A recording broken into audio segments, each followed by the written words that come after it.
O, sige po, magbasa ka na. First message, wishing you all the best. May you have a good health. Wish that you will bring joy, smile, and love to your lovely parents. Flop. Halika na yan. Bakit talaga yun na? Iyak ka. Queen, happy motherhood. It's from Sam Hilby.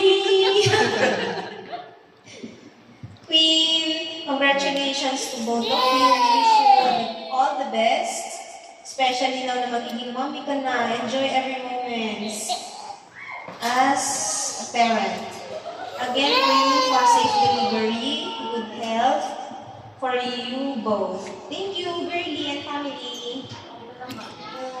Future parents-to-be, I pray firstly for a safe delivery on your due date. May you be blessed, both of you, with a beautiful baby. May she grow with kindness like her mom, strong-willed like her dad, and faithful like her parents. Love you, Queen. Thank you, Ate Aljen. Yes.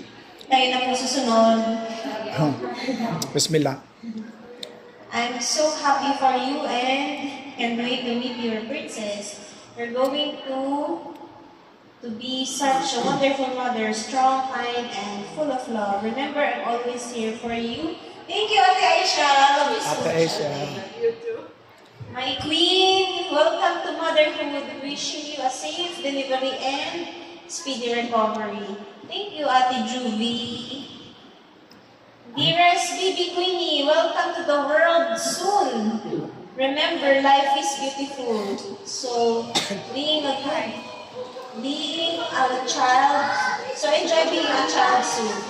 Challenge, dapat marunong magsalita ng Ilocano. Yes! Yeah.